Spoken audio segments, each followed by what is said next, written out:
Oh shit, I think we're live. What's going on, everybody? Welcome to your favorite Friday night hash, growing, and now glass podcast. Joining us tonight is I've been showing you guys all day long, so I'm sure you know Steve Sizelove here with us. Read you a little bit of a quick synopsis of the love over here. Steve's been blowing glass in his home back in his studio in Richmond, Indiana. He's been studying art at the Milwaukee Institute of Art and Design under the notable glass artists such as Paul Stankard, Robert Michelson, there's a name, and Italian master Lucio Bubacco. Did I pronounce that right? Close enough. Close enough. His works have been has been shown at the Museum of Art and Design in New York and Kentucky, Museum of Art and Craft, and the National Liberty Museum in Philadelphia, among quite a few others. He's been honored with numerous awards, has been featured in many publications, been blowing glass for, we found out just today, I said over 20 years. It's been 29 freaking years. In a couple In a couple what? In a couple weeks. Holy goodness. All right. Well, I appreciate the honesty of course. I love when people are like, no, not quite yet. But one of my probably, I think I can probably pretty much say this. Not one of my favorite fucking glass blower in the game, Mr. Steve Sizelove. Thank you very much for coming on, man. Absolute honor of mine to have you on the Todd Yellen podcast. Oh man, thanks for inviting me. It's fun to be here.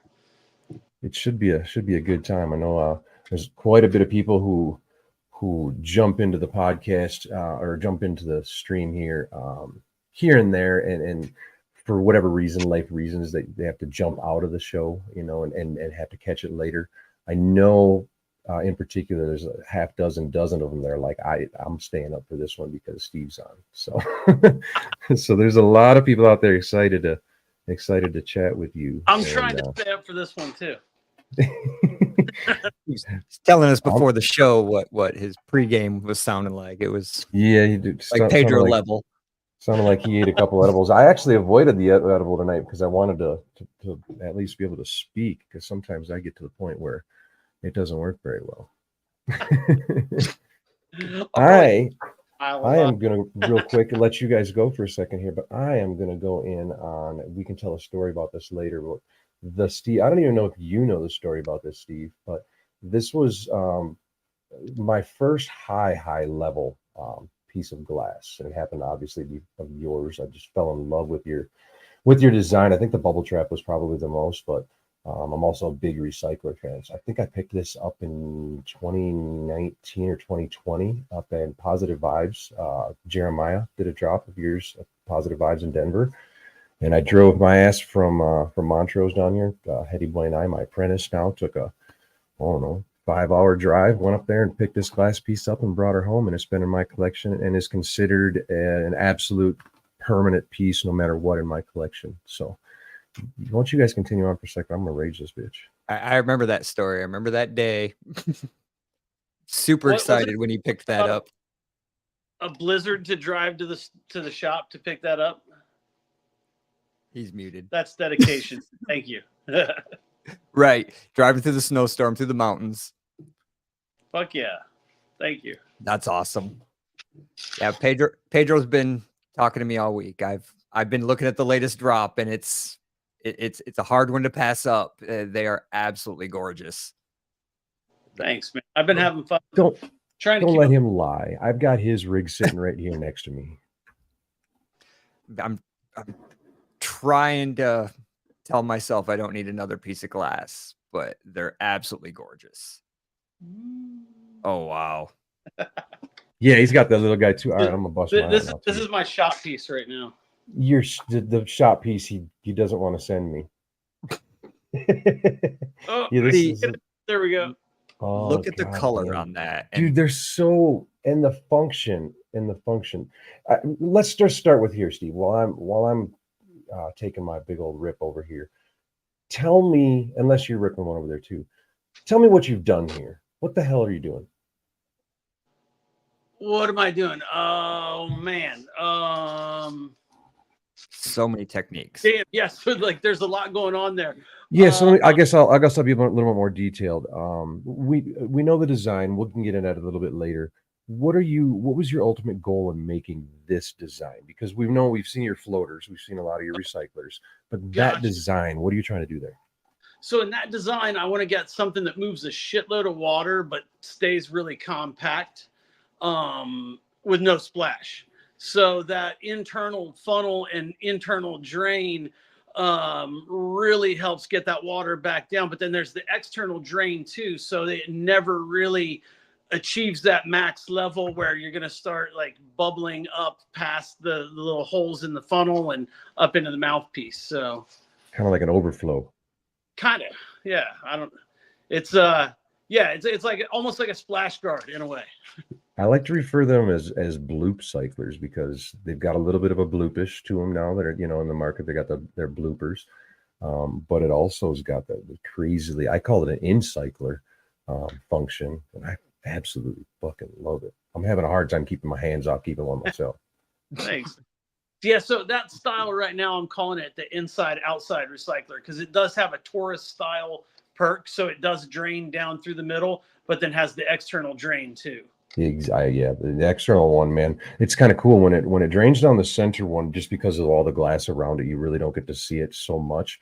But when it dumps bubbles out of the exterior drain, they're just a lot of these recyclers like this one here that I'm about to rage has a lot of little small bubbles go through there. But when it dumps down that exterior drain on that little inside out, they're big dump bubbles.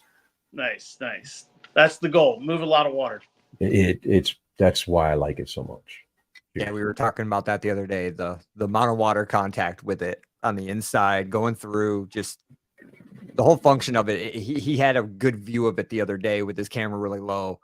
It took about 3 different angles before we were able to actually see what was going on. But oh my gosh, all in love with them. It's incredible what you're able to do. Well, for something like that, most people, myself included, I understand it's an art. I am not an artist.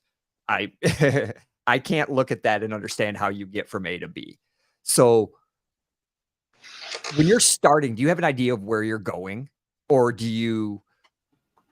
Because I know you have your set designs, so you understand that. But with color mixes and whatnot, or are you just kind of feeling it as each piece comes along? Well, the prep work takes so long. You kind of have to plan it out ahead of time. So glass blowing is such a process-oriented kind of thing that the designs all build off of prior designs. So sometimes while working on something, small tweaks might be made. And then sometimes while working on something, there'll be the insight like, hey, let's try it this way. Or, I'll have 3 dabs before my morning walk and get some and then work some shit out. But yeah, you kind of have to have an idea of where you're going, and it's all built on all of the skills and all of the procedures and processes from pieces previous. That makes a lot of sense. I guess I wasn't really thinking about that all the way through, because I've seen a lot of the work that goes into just the small pieces you can buy that then you can put together. So Pedro's going to help me with the terms here. The striped glass and all the different pieces you pre-make. I've seen people selling those as well. His what now? Say it again. I That's okay. I know what you're trying. I understand your loss of words, but it's okay. Yes. Go ahead. So you're saying the prep work. So you're prepping like colors together and mixes and striping or whatnot. That different type of processes? Yeah. Okay. Yeah, and all of that's a process too. Like I have to decide what color I'm going to use, potentially what accent colors, and then decide. Then there are a few different ways that the color rod can be manipulated to make tubing, and then whether or not that needs a layer of clear on the inside or on the outside. And then there's the bubble trap technique. So then I often use that, and then I have a technique that I call fume tech also, which incorporates fume and then a laser removing the fume, leaving a pattern, and then is that what that is? That's awesome. Yeah. Wow. Yeah, I don't really go, hey, I'm using a laser, but yeah, of course, but yeah, and I find that to be an interesting tool because it takes a lot of trial and error to get all the settings right and figure out what kind of patterns relay well and how to use them in certain areas. So, and start what you start with versus what you end up with. That's interesting. Yeah. There's a lot of trial and error in all these techniques. So through that, I have an idea of how to incorporate the different styles together, and so I'll make a whole batch of prep work for a piece, and then start shaping the individual components, and then I'll assemble the whole thing. Yeah. So, what's a piece, a smaller one? I've seen some of the bigger ones, but like a smaller one, like Pedro was just showing us. Yeah, I mean, how many man hours are you talking, including your prep work? Like, what's a 3 days? I don't know, 3 8-hour days. Wow. Sometimes I do it a little bit faster. Sometimes it takes a little bit longer. Yeah, I understand how hard that gets to be because you don't just sit down and do one piece done. You're doing a bunch of prep work, and then you're using those to make a bunch of different joints potentially, and then you're going through. So it's hard to time it out. I do kind of do pieces like one at a time, and I will have a little bit of prep work left over from one piece that I maybe set off to the side to use for a future piece. So, I do get to play house with the components a little bit, but it is generally like 3 days at a time. I knew it was going to be a little bit more involved than I thought, but my God, dude. I know that's you don't even think about the prep work. I mean, that in itself could be an entire business. Like, let alone doing that plus some companies that do that. They make line tubing and for other production workers to then go wig-wag and do up their various different things. Let's be clear, yours are, I mean, you start with tubes of glass. You're 100% yours, right? You don't. No, I don't buy anything. No, it's all mine. I start with clear tubing and colored rod, and I don't use any colored tubing. I make all my own color tubing. Really? Oh, did Pedro go away? No, I had to. My cat's being a jerk over here. we got a new 4-year-old cat in from the Humane Society. Saved him, of course, because it was a kill society. And he's just trying to find his place in the new house. When there's nobody upstairs and Dad's down here in the room talking to who he doesn't know, he's out here meowing. So just gotta make sure the door's shut so he doesn't rip his way in. Yeah, that's funny. Well, go ahead and take a dab on here. I'm sure everybody would love to see you rage. And hold up that Sizelove. Hold up that Sizelove. What do you call it? I'd like hold up your Sizelove, but what the hell do you call it? My rig? The shop rig. Oh, here, let's do that. That's better. Oh, dude. Wow. Is this the one you posted up on your story today?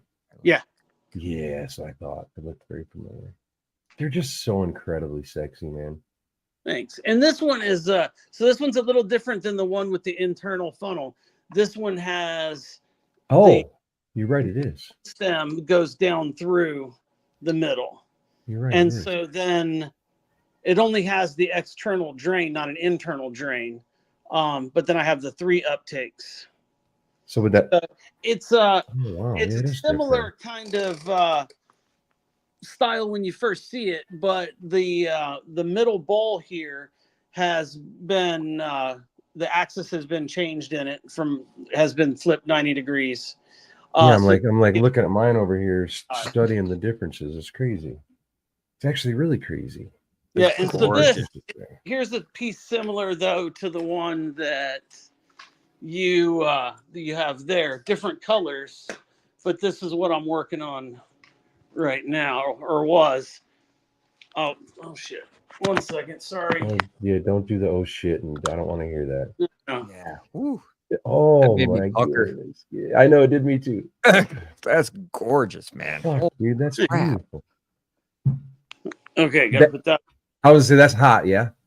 Yeah, that's in the calendar. That's what I thought. Night right now. That's what I thought.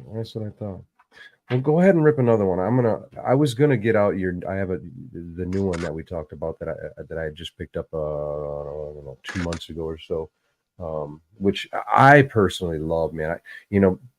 Knowing the story that I have of this, I call it my older floater of yours, my OG floater of yours, and then to have seen your transition over into your fume tech, and then to now own a layback, number one, gorgeous floating recycler with the bubble trap underneath your new fume tech, which to me is just like, there's no way, absolutely no way I could pass one of those pieces up. And yeah, to see these in the collection, it's like, it's hard to let them go, because I'm I feel like I'm like throwing my panties at you right now. I'm such a big fan. Oh shit, I appreciate you, man.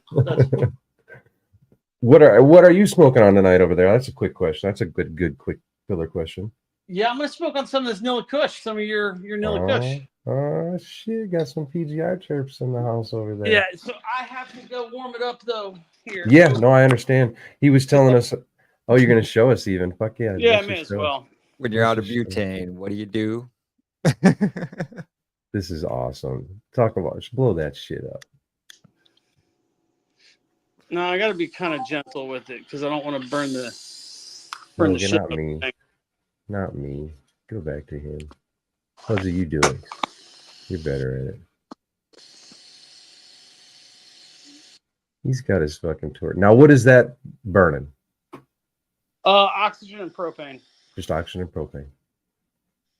Forced. I'm assuming forced oxygen. Yeah, I'd probably 30 psi, 35 psi. Okay. But I have it set that's a small torch. That's more of like that's a very detailed torch, yeah. Yeah. They actually call it a little torch. Oh. The company is Smith, and yeah, they're called a little torch. They're originally designed for jewelry makers. Okay. And this has a bigger tip on it from a company called Blast Shield that makes it so it's a little bit easier to use for glass blowing. But it's the one I use for all of my little connection spots.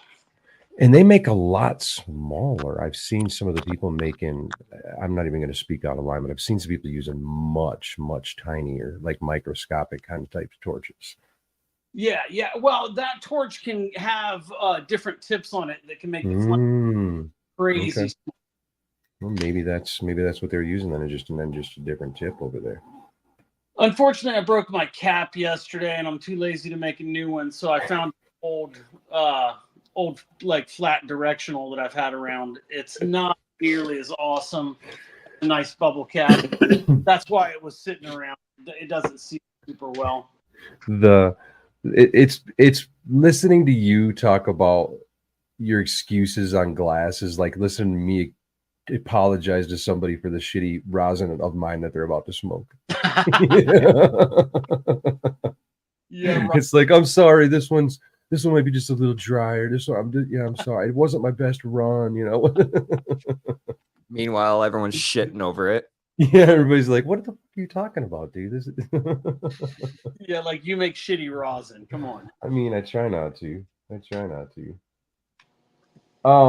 So while you're taking that one there, I'm trying to time it out a little bit. I'm gonna heat mine up over here as well. I see you like your flat bottoms versus a blender or slurper type over there, but we'll get to that later. I don't do big giant dabs. Okay, well that's part of the story right there. And also I'm kind of lazy, and it is more work doing a blender slurper style. That is for sure. That is the whole reason I don't hit mine anymore, is the cleanup. Yeah, I hear you.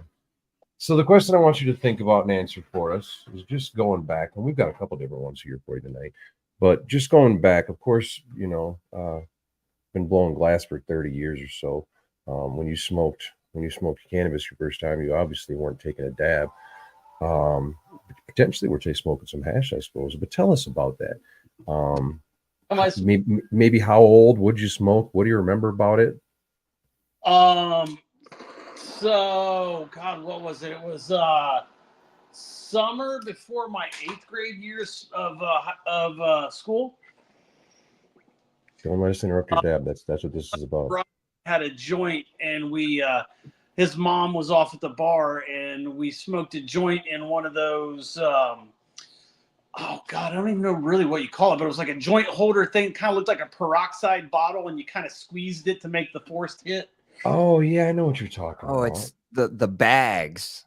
It wasn't a bag, it was like the squeeze pop. They just had a product like this recently that came out not too long ago, about 2 years ago. A new updated one. So yeah, that was the first time.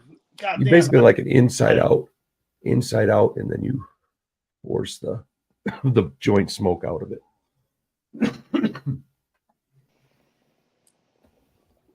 Sorry, continue.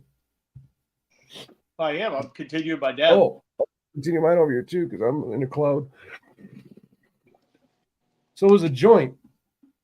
It was a joint of some like really shitty weed, in Ohio. Fuck, what was it, like 1987 or some shit like that? 87, all right. Yeah, dude, I'm old. I'll be 50 on May 4th this year. I'm like, holy fuck, that happened. I'm right behind you, man. I'll be 45. I'll be 49. I'm 49 next month. A bunch of old fuckers chilling out here. There you go. I guess we're supposed to be wiser, so I'll take that. Right. So maybe I missed it. You were young. You had a joint. You said your mom was at work or something, so you had some free time? Oh, no. So I was with my buddy Ryan and his mom. I missed this whole thing. Bar. Oh. Yeah, she was kind of a bar rat. Okay. So. It was just the two of you? Yeah, just the two of us. He had smoked quite a few times, I guess. So yeah, we I don't even really remember what we did. Ate a bunch of food, I think. Watched some TV, listened to some music, the dumb shit you do when you're like in 8th grade and get stoned. Did you get high? I did. I got super high. I spent the night over there too. I remember falling asleep on his couch, and like the world kind of felt like a skipping CD. Everything was like tick, tick, tick, tick, tick, tick, tick. So you definitely probably didn't want to go home, I'm assuming. Oh fuck no. When was your first time smoking hash? Let's go there first, because I'm sure you had experience with hash before rosin. Oh yeah, totally. Like, I mean, like old school, like the black hash. Well, all right, fuck it. You made me do it. Yep. Here's the question. You made me do it. It's a revolving question on the podcast. What is hash to you? Oh man, hash is different. Well, I guess it's different things depending on the time period. I mean, like hash back in the 80s and 90s. First, it was something that maybe came from like Afghanistan or some shit like that, Morocco or something like that. You never really saw it, but every once in a while it showed up, and it was like black pressed kind of, well, it wasn't black. It was like dark on the outside and like brownish, greenish on the inside. And it's kind of like incense almost. So that was like the hash of the 80s. And then there was the hash of the 90s, which was like bubble hash from British Columbia. And then now hash is just rosin. So I don't know. Hash means different things for different people over different time periods, I guess. That's the first time we've heard that one, though. That's awesome.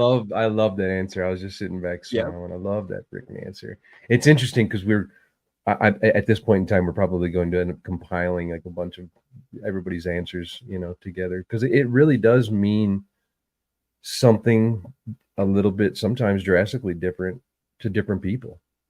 Right. Well, so what are some of the things that people have said that it means? Some people have limited it to the separation of trichomes. Some people have limited it to organic processing, manual separation, i.e., water hash. Some have been an all-inclusive. Some have limited it to the minute you go to rosin or to a hydrocarbon, you're no longer hash. So there's been some interesting. There's been it hasn't been a manipulated, which leaves a couple different questions, but yeah, there's been a lot of them. One of the biggest ones is, to me, is whether, just listening for, is whether the conversion to rosin and or hydrocarbon, obviously hydrocarbon would start with flour, but nonetheless, if that is a line where it's no longer hash, or if that line even needs to exist. I think the interesting point about it that comes up each week too is, there is a dictionary definition of what hash is. Yeah. And it's much wider than I expected myself. Because being older, to me, hash was, like you said, it was the black stuff we got and a little piece of foil and hang out and everyone's excited you got a little chunk and yeah, have a great day. But yeah, like over the years it has changed. But the definition of it is right. What it's the oil separated from the plant. It was like the oil separated from the plant. It was very, from what I remember, it was very all inclusive. Mm-hmm. It was very. It didn't define it down to mechanical or not, organic or not, hydrocarbon or not, heat or not. It didn't. It just said like the oils of the plant. So it's kind of cool. So going back to that, your first hash experience. I don't know if I remember the first one. One of them. Yeah. I mean, what was it to you at that time? Like it was just the whole the mystique of how to smoke it. Like you try to maybe crumble some on top of a bowl and it would never necessarily burn quite right. And then it would get kind of sticky. You'd try to poke your finger down in the bowl. And then you're burning your finger and sticking the hash to your finger. Sticks to your poker. Yeah. Totally. Yeah, pull the whole bowl out. Fucking. So many horror stories. Or then there's the you think you're going to be really cool and get super high, and so you're doing the hot knives, getting the knives, 2 butter knives hot on the stove, red hot, and then you just smash a chunk of hash between the 2 of them with a toilet paper roll or something or a funnel over it. Did you guys ever do that? Yep. Okay. I hot knifed way back in the day. Use a cutoff of a 2-liter bottle. There you go. Good old electric stoves. Yeah. Hot knife it. Hot knife it. That's dangerous. Jesus Christ. Not even necessarily not dangerous in the aspect of burning down the house. Dangerous in the aspect of, my God, that hurts. Right. Oh, my God. Oh, my God. Just the things we did to our lungs back then. Now I take a hot dab and I pay for it for 30 minutes. Like, what the fuck? I can't believe I did that back in the day every time. Right.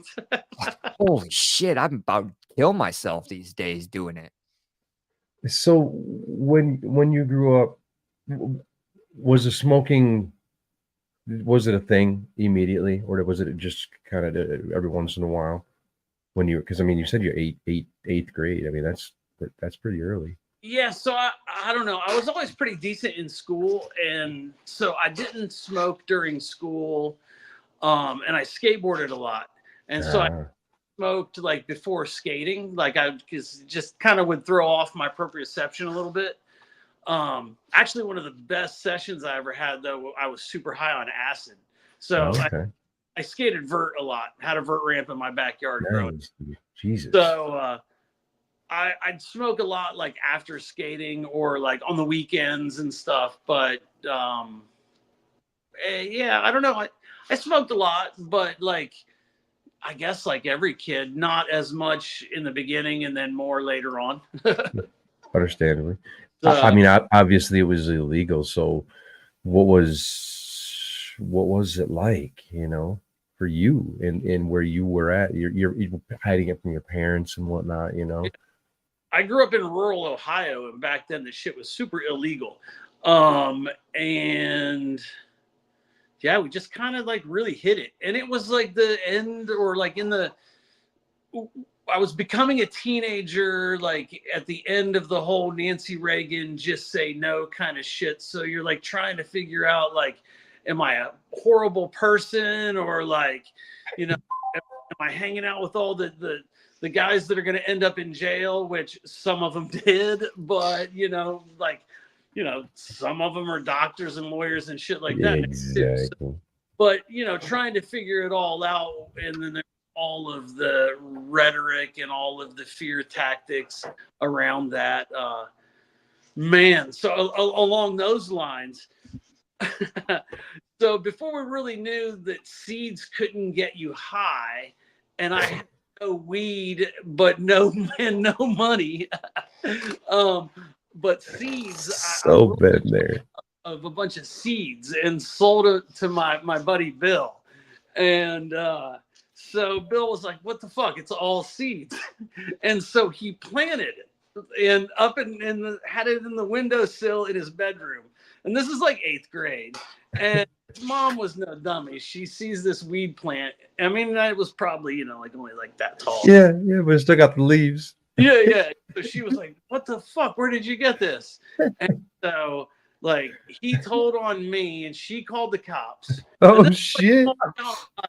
So we're talking like, I don't know, a couple thousand people in the whole town. My mom and dad know the cop, so the cop says, "Oh my god!" I have to go in for questioning. So it was after church one day. Like, we go in to the police station and talk to Bobby Ball, and I blamed it on our other buddy who had just run away from home.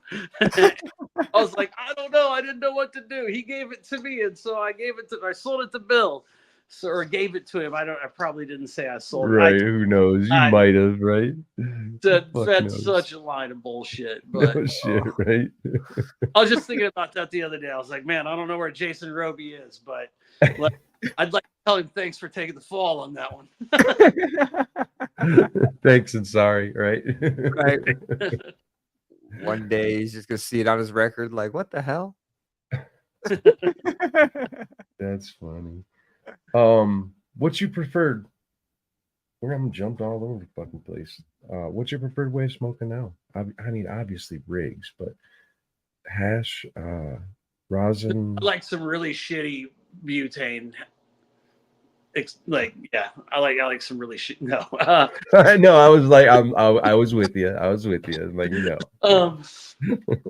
yeah, I don't know, like the unpurged stuff. Yeah, totally. 24-hour baby. The nastier the better. Yeah, I don't know. Like, don't we all like really fine hash? Yeah, I mean, I think the most of us do. Do you smoke flower at all? Yeah, not as much as I used to. My wife and I were just talking. We wished we had some, because we got into a nice routine of we always take a walk in the morning, but we got into a nice routine of smoking a joint on our morning walk down by the river. Does that one look familiar to you? What year was this? Yeah. This got to be 2019, 2020. I bet that's older than that. I haven't made that style probably since 2012. Oh, no shit. Wow. That would make me really happy. Let's see what it says over there. It does. I can't make it out if it does. I'll have to send you a picture sometime. You have to tell me. Okay. I believe I got this from Jeremiah there at Positive Vibes as well. Nice. I don't smoke very much flower, but it just reminded me that it was sitting over there while you were answering your question. Sweet. What got you? What got you to the point? What were you smoking out of if you weren't smoking out of joints? Were you just smoking joints back in the day? Oh, it was mostly bolts, like those nasty metal pipes. The screw togethers to make Yeah. your own? And sometimes pipes that were just plumbing parts, like put together. Yep. But then, do you guys remember the proto pipe? That was like the Rolls Royce of the metal pipes. Yeah. Little plunger thingy and everything on it. Totally. Had the little poker and the little metal screen that you could pop out. That was kind of fucking cool. Super small, super pocket size, heavy. Yes. Yep. Those are the ones that people would shove a whole bunch of weed on the inside of it too, and then smoke through it, and then pull everything out. Oh, gummy, gross ass weed. Now I think another one of those. What the hell were we thinking? Oh, nice, Lone Dapper. Right. Nice. Tyler, he said he still got one out here. Fuck yeah. That's hilarious. So what was your first? I'm trying to get into the glass blowing. What was your first experience or introduction to smoking out of a glass piece? I'm assuming you didn't just go blow one and then here's my piece. I'm assuming there was a progression. Okay, yeah. So the first glass piece I smoked out of was when I was in school in Milwaukee, and my downstairs neighbor had like one of the old school style steamrollers where it was like, just a straight tube and then a little funnel kind of welded to the top of it. And I remember not thinking really very much of it. And actually I was like super stoned and kind of careless and like tapped it in the ashtray and broke it. So that's like actually my first memory of smoking out of glass. Okay. But then like when it was like in the 90s, man, the whole beginning there, I don't remember who was it might have been a Jerry Kelly piece was the first one I saw. But I was living in Boulder, and there were a bunch of people crashing into this house, and one of the guys was going up to Bailey and hanging out with Jerry Kelly, learning how to make pipes. So, and at that point, my old neighbors from the first place I had lived, they were starting to learn to do flame working stuff. I like ran into them at a coffee shop, and they showed me this horrible thing that they made, and so I mean it was horrible. So anyway, that whole thing is like that's the whole inception story of all of that. But the first pipe I saw was probably the Jerry Kelly that Dave brought back from the mountains. Okay, I don't know, not familiar. You don't know Jerry Kelly? I don't. Billy's? I don't believe I do. Jay Kelly. He's like total OG of like the 90s Colorado, like the inception of all the pipe makers of Colorado. Oh, fucking A, then I feel like I'm missing a big puzzle piece then. Yeah, he's probably so. Like I remember 95, there were probably like 10 pipe makers in Colorado at that time, and Jerry was he might have even been the first one. Jesus, damn. It'd be interesting. It'd be shout out to my apprentice Heady boy, Christian. He'd probably be a great one to have sitting right here because he'd be right along with this, as far as the history of glass and whatnot, and knowing the names and exactly what you're talking about there. So one of the things that I miss is because I wasn't into it that as early as everyone else. So I'm a little jealous of that aspect, if you will. But continue. Sorry. Wow. No. When did you get into glass? I mean, pretty much when I started buying this piece. So when I met Christian Heady boy, I'm still kind of an influencer, I suppose, but if you would. But I was doing promos, sponsoring. Different companies were sponsoring me. So basically, I do a giveaway for them, and they'd give me some stuff, And the very first one I did, I think we just had this conversation last night on a podcast I was on. It was a Bronx glass tube. I forget what the style of the rig was, but a Bronx glass.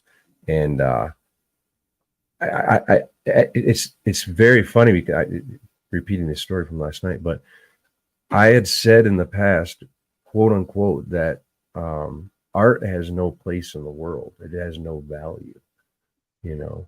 And then I got these pieces, and I quickly realized that it's a big thing, you know. When I sat down to smoke the first time with that first piece, I instantly realized that it was more than just smoking. The experience was, and I know it sounds heady bullshit, but the experience was somehow heightened for me. It was more, maybe it was just holding on to this fucking piece, not wanting to break it, you know, whatever it was.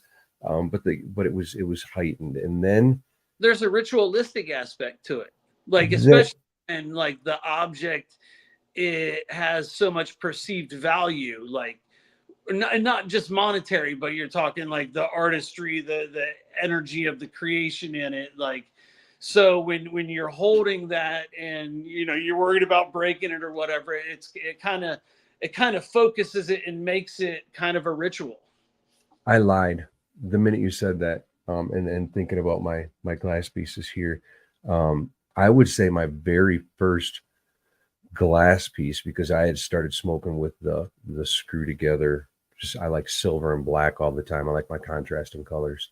But my very first glass piece was probably just a Chinese kind of handmade piece. I do remember having a bubble trap piece that mimicked your style prior to having anything like this. But I was probably 98 or 99. I went over to my dealer's house to get an eighth. I was hooked up in Madison, Wisconsin, and I was smoking some really good herb back in Madison, Wisconsin.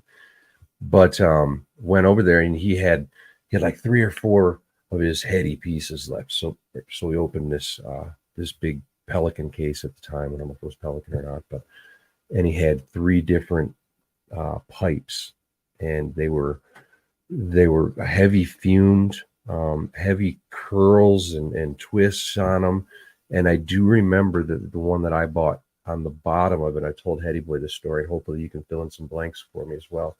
Had Brandon blown into it with glass in a circular fashion. The name Brandon. Nice. I think I bought it for probably $600 at the time, $300 to $600. Probably, got taken because I was buying it from my dealer and whatnot. But I mean, that was in 99. And I'd had that piece for a long time after that. I actually made my first batch of hash back in 99 as well. I was growing. And then I actually brought hash in 99. Wow. Yeah, yes, sir. Back in 99. And so I brought, what's that? OG in the game then. Yeah, I've been washing hash for a long time. There was a big gap where I didn't do it. It wasn't like I've been doing it consistently now, from 99. But yeah, I did. I started back in 1999. I actually brought that piece that what I was just talking about to Colorado, and where it unfortunately met its demise when it got here to Colorado. But who do you know who I speak of when I say Brandon in that fashion, back in that era, that day? No, you wouldn't. Sorry, I don't. You wouldn't know that. It just a shot in the dark. But so then, essentially from there, moving up to the story that I was telling you, and then to getting your piece here. This one, besides that one that I got that had said Brandon on the bottom of it, this one truly opened my eyes to, not only the function, because I was a big recycler fan, but just the art, the bubble trap art. I know I feel like I'm fucking throwing my panties at you again, but honestly, it's just my one of my favorite, if not my favorite fucking style. Absolutely. So I appreciate that, man. So I would say probably, that first piece was a highlight of mine that I broke here in Colorado, and then this one holds a significant peace in my heart just because of the story and what it's fucking led me down, you know. Nice. So then, where were we? Did we get into how and weed brings us all together? How high we are. Right. The progression of getting you into blowing glass. Did we get all the way there? No, so we got close. We're like right at the beginning of that part. So I moved to Boulder in '95, and then my neighbor was working at a soft glass studio, but not blowing glass, just basically charging the furnace, and they made colored glass too. And so they had like he mixed all the shit together and did like the toxic shit in the batch room, and then a lot of soft glass back then, yeah. What's that? A lot of what they called soft glass back then, if I remember correctly. Yeah, exactly. Yeah, traditional style, like blow tube, big metal blow tube out of the furnace kind of deal. Okay. So, and this is in Boulder. So some hippie came into that shop one day or into that studio and was like, "Hey, do you guys make pipes?" And all these people laughed at him or whatever. They were making paperweights and shit like that. And they're like, "No, this is the wrong glass." But talk to that guy, and met my neighbor.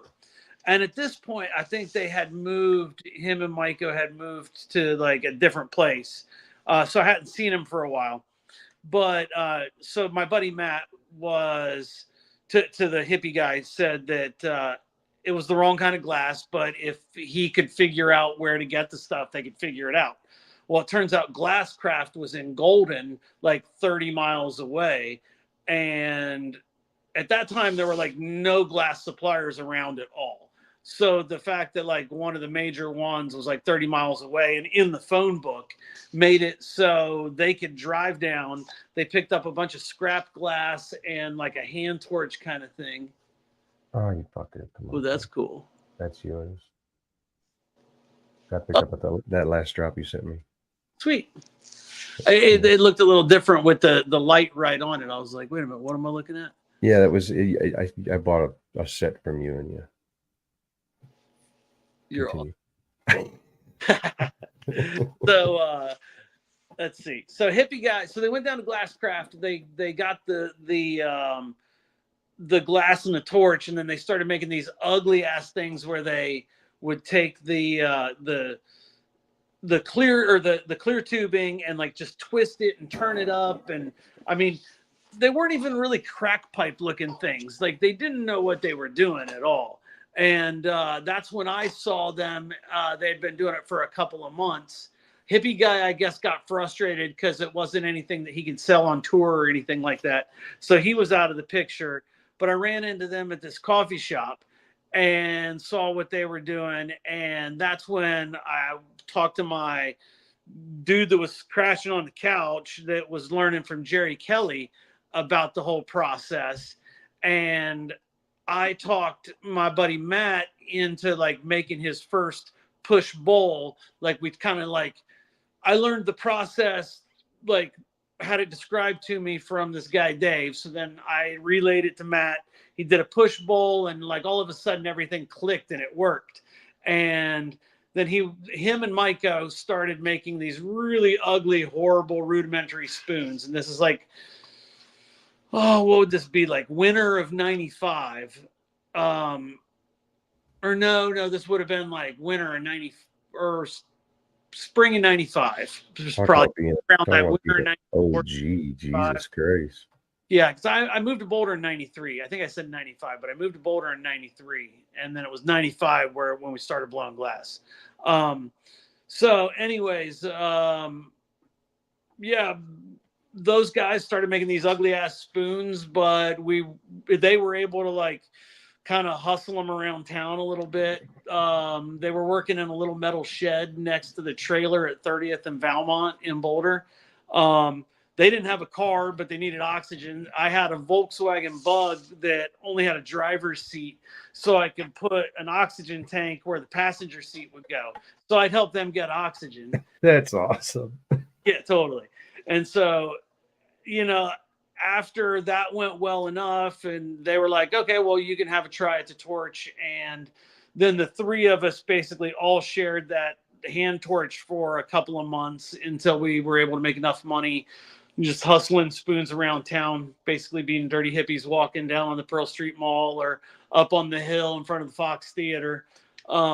Until we could get enough money to all buy our own torches. And then my grandpa bought me a kiln for my birthday that year. And really, I think we were the first ones in Colorado to rent a space to make pipes. We rented a space at the warehouses in North Boulder. oh damn. Yeah, and that was like probably May or June of 95. And yeah, you go there now and it's like there's a shitload of houses there. But at that time, the warehouses were the very furthest north building and it was all open space. So we could open up these big doors and it was just like Colorado plain, like out in front of us. And then the mountains off on the left-hand side. It was so cool. So, and then a couple other shops popped up. And then at one point in that whole North Boulder warehouse area, there were like 5 different glass blowing studios and some alliances and some feuds and a lot of people doing way too many drugs and, like the whole depravity of like the underground pipe scene of the 90s. It was kind of fun. You've definitely been doing it for a minute. That's for sure. That's pretty awesome story though. So then what got you into moving water? Moving water. With your rigs. Oh, well, I mean, oh God, obviously there was a progression from smoking flower and then into probably smoking some hash pipes and then into, you kind of followed probably the way people smoked, really, right? Or do you feel that you created the way people consumed? That's a good question, right? Yeah. And not you in general, you know what I'm saying, but the community, the glass scene. Yeah, I think I've been part of the current of glass at different ages and different times. I mean, there was a while like after Operation Pipe. So like I started making pipes, but at that time, like pipes were like really kind of ugly and there were a few people making nice pipes, but a lot of stuff looked kind of amateurish and the colors were gross. So like, when I saw things, they didn't really strike me as like they were cool and neat, but not like they weren't yet well-defined art. Oh, there's my wife coming in. So, so then I guess I wanted to do like actual like art glass, the things that we saw and the people that we saw making good glass. They were doing things like goblets and like sculptural perfume bottles with sculptural elements and stuff, like people like Robert Mickelson. Yes. And other artists doing doing flame worked glass, lamp worked glass, but making it look as finely crafted as any of the other art glass that was out there. And that was really appealing because you didn't see that in pipes. I mean, pipes were fun, but it seemed like there was a whole level of professionalism like outside of pipes. So for a while, that was kind of an aspiration. Like it was always an aspiration to make the nicest pipes we could, but it felt like there was maybe a plateau there, or the way to grow as an artist was to grow into these other arenas.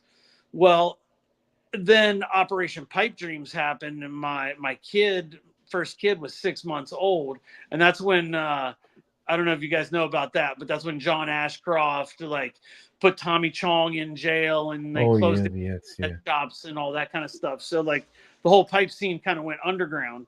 And I was back in Indiana at that point, I'm from Ohio, but I was back in the Midwest in Indiana. My kid was 6 months old, and it was like, oh fuck, this is not really the time and place to like for me to be like Mr. Weed Warrior guy. I mean, I always like wanted to be like professional artist. So I put basically all of my effort into that. And then I did like a lot of art glass stuff and worked with galleries and some museum stuff and things like that. Up and from like 2002 up until the economy really took a shit in 2008, 2009. And all of a sudden, like all the people that were buying art and doing things like that, they didn't really have any money for art anymore. Like their houses weren't worth as much as they were. So I was like, oh shit, well, I got to figure out how to keep blowing glass or I'm going to have to get a job. Mm-hmm. And so I was like, fuck. I mean, I guess I can go back to making spoons and stuff. I mean, it really wasn't all that appealing. And then I like kind of plugged back in and realized that like, oh, wait a minute. It was right at the time that dabs were beginning to be a thing. So I was working on developing some patterns and kind of happened into the bubble trap pattern.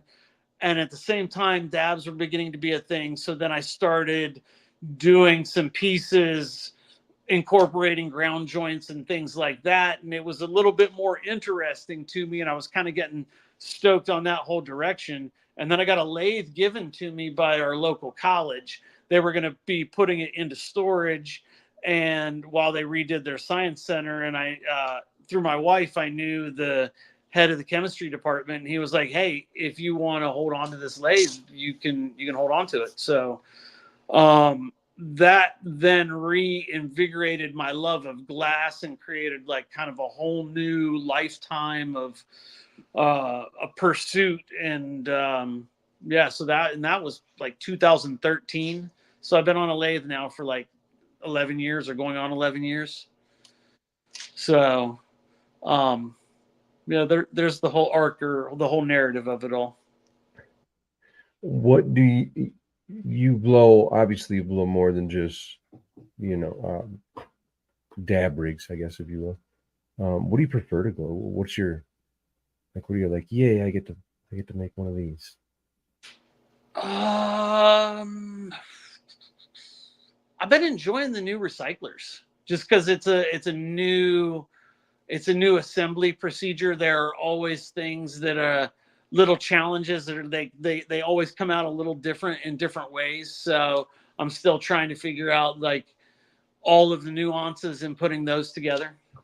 Man, I've noticed that I've even told you about this, the big mouthpieces that you seem to, and I don't want to turn anybody off by saying it's a like big, like it's an obtrusive mouthpiece, but it's just like it's large in diameter, and it allows for a lot of air, which allows for a lot of water movement, and the whole thing is just with no splash. I mean, is the key, obviously, as far as I'm concerned. Moving a lot of volume without moving the air as fast. When the air's moving really fast, it's more like a straw, and you're more likely to get some splash. That's a very good call. Very good call. I mean, the things you do with, especially looking at these new ones, like I mean, the recyclers. Not that it's a simple design, but it's essentially like doing one thing. It's bubbling, bringing the water up, recycling it down, bubbling, bringing it up. These things are doing much more to me than just that. Yeah, I was surprised how much different function there is in there. It's doing a lot, especially with the inside out recycler, the Incycler, the action. That's probably one of my favorite to rage. I love the look of the floating recycler better. But what do you like? Go ahead. Sorry. Different looks, and like you've got one of the tall, like bigger floating recyclers. I've really been trying to scale them down and but try to keep that same function like the big ones. You did. It's kind of fun. You did. That last one, I actually just sent it out yesterday, and yes and no, because it was a rager, man. I mean, you really did a good job on that again. Thanks, man.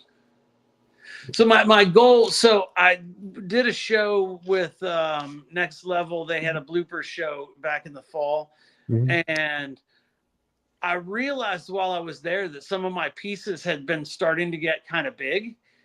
And like when I was there in the sesh, I'm looking at everything. I'm like, fuck, man, like all of this stuff is just, it's small. Like it can almost all fit in a Peli 1150.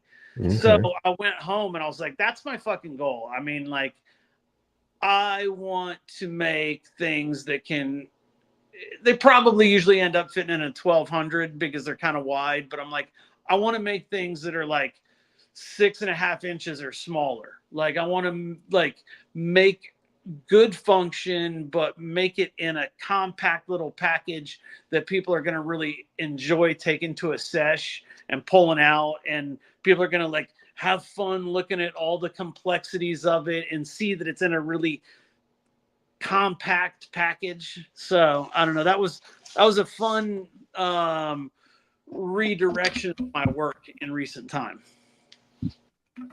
The having the sesh, the sitting down, everybody busting out their rigs at a table, getting to look over, getting to rage everybody's rigs, getting to smoke a bunch of different rosin, hash, whatever you want to call it. It just brings a smile on my face, man. It's so cool. It's good times for sure. That last Las Vegas, man, I remember being up in one of the penthouses, and that was I don't know what I was on.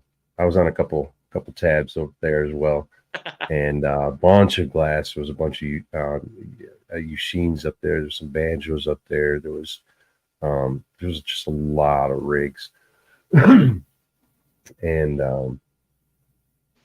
number one, the ability for people in that scene to be able to function, especially when you're high on multiple different levels, around these pieces, you know, kind of in unison, and the absolute zero destruction, you know, and seeing the appreciation, watching people rip just ridiculously big dabs. I mean, it's a very cool. It's more, like you said in the beginning, it's very more ritualistic.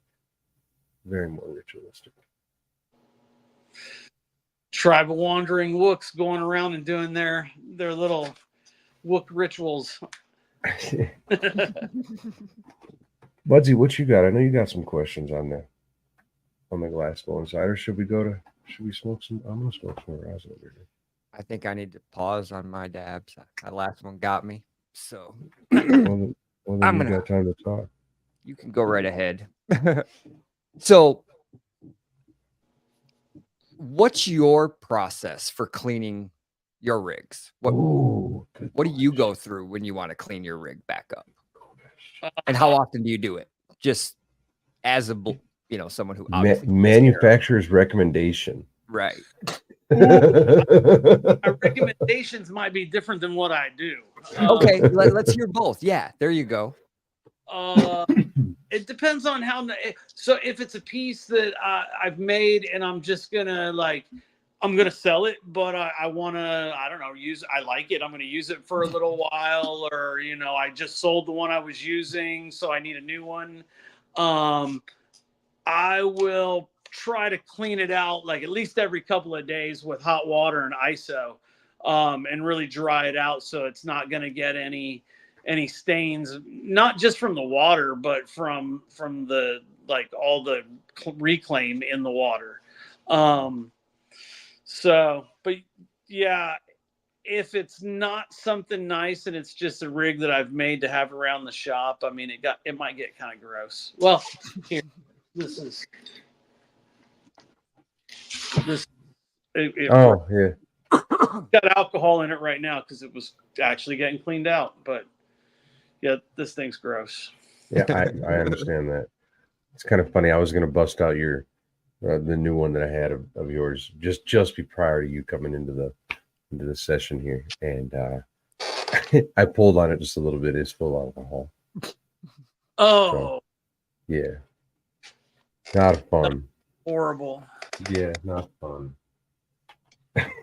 Well, at least your lungs are disinfected. Absolutely clean. Yeah, absolutely clean. Didn't leave you with any sticky lips? You're all good? No, I'm good. That's how you know it's rig's ready. Have you ever done it your own? Do what? Have you ever done any growing? Oh, yes. Back in Colorado, I had one like not super productive garden, and then since then I recently have grown one plant outdoors. Awesome. But I'm not really supposed to do that. So yeah, outdoors is fun. It's fun to see what they'll do out there, man. They take off. in the right conditions for sure. Mm-hmm.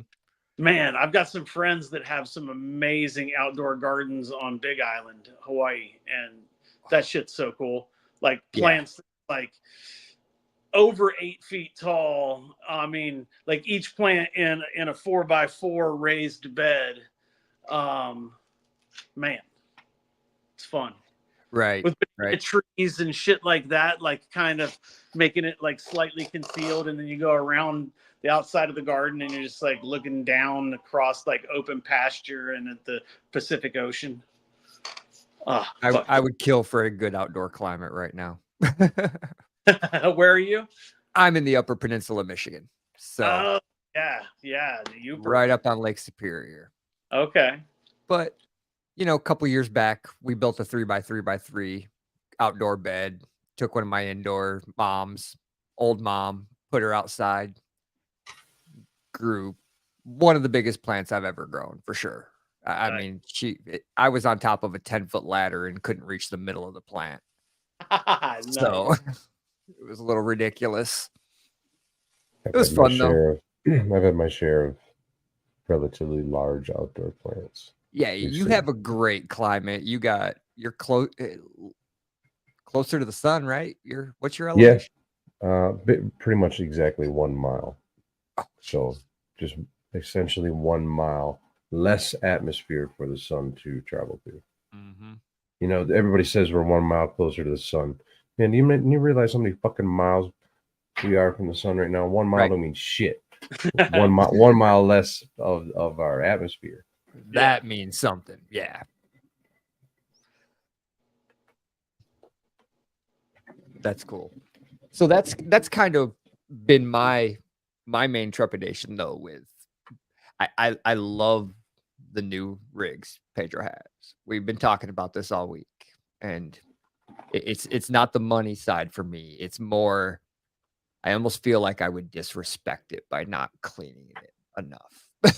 That's I have nice glass now, and I still feel like I don't clean them enough. And this is a whole other level, and I love it. And I just don't want to disrespect the glass. I mean, it's just glass. Like it is meant to be used. I mean, like, everybody has different levels of tidiness in their person, whether it be like their rig or their bedroom or whatever. I mean, it's meant to get used. If you're a tidy person, then you'll clean it appropriately, and it's an. I'm not horrible, but I'm not Pedro either. So.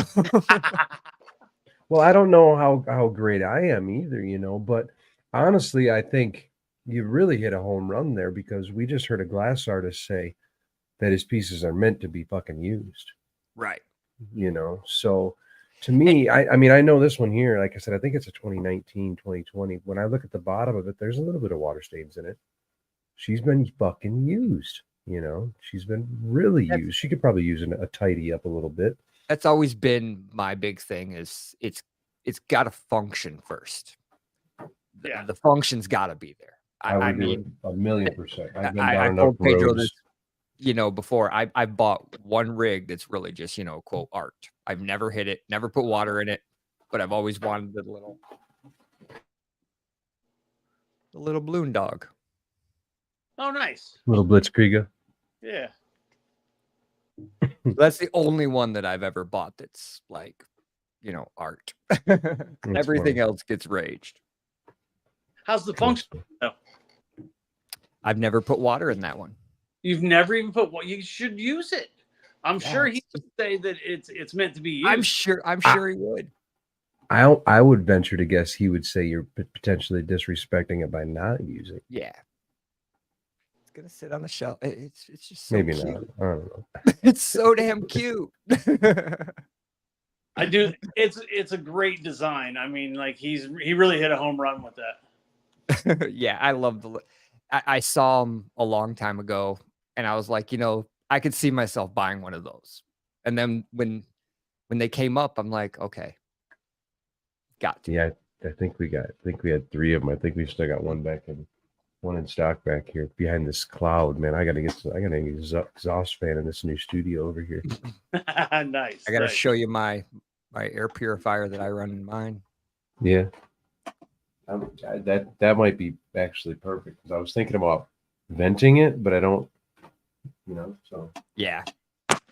Here's my exhaust. Nice. Jesus Christ. Yeah, you're pretty good there. That's a hood and a half. That even qualify as a hood? Yeah. So I mean, it wasn't supposed to be like that. It was supposed to be all open, but because it's in a fairly small area and I've got windows on all sides, it actually ended up being kind of turbulent. So I had to close it in and then make just like the small openings over the work area. Sure. So that way it like kind of directed the lifting papers off the desk. Well, yeah, it is a little bit of a mess. That's a huge area, man. What kind of van do you have on that? I did have 2 helpers. I was gonna say it looks more like that's more like a studio. That's huge. It's what I do. Here, I'll take you on a little tour of it. It's an awesome. Yeah, there we go. That'd be cool. Blow that up, Budgie. Definitely should have cleaned, but I didn't. So there's my lathe. And then I have some stuff that I didn't quite put away there. More stuff I didn't put away, but then I've got my Herbert Arnold here. Oh, and so my wife's parents passed away. They lived next door, and we ended up getting back some pieces from them of things that I made a long time ago. So there's an old goblet, and they're still sitting here on the bench because I'm not really sure what to do with them. Just make them and not quite sure. A big kind of vessel-y thing with cobwebs. Here's some platinum foil encased, like platinum foil on top of really cobalt. cool. And then I guess I'm a big fan of those contrasting colors. So perfume bottle. When was this? This was like 2004, I think. Jeepers. That's a relic. 20 years old? Yeah, 2004. Yeah. I know. I can't read your damn handwriting on the bottom of this pipe. Yeah, I'm sorry. I don't really try maybe as hard as I should to make it legible. I don't know that it was it always that big of a thing to make sure? I've heard of even some artists not signing now. Yeah, I mean, everybody does it differently. But like I think with like street art culture, people got really into making sure that they got like super dope signatures. Yeah. And I appreciate that, but like I have a hard time with that. Let's see. I'm gonna do another dab. That works. But I have to use my. I need to send you pictures of this now because, I've actually bought this from Hetty Boy, from my apprentice. I've been thinking about it. It's got to be. Of course, it's a Sizelove, but I got to send you a picture of the side of the signature. That's for damn sure. Because now I need to know what goddamn year it is. I didn't realize it was that old. I thought my recycler was the oldest one I have of yours. Yeah, that's pretty wild. Yeah, that spoon you had, or the hand pipe's probably 2012 or earlier. 2012 to 2010. That's pretty freaking cool to me.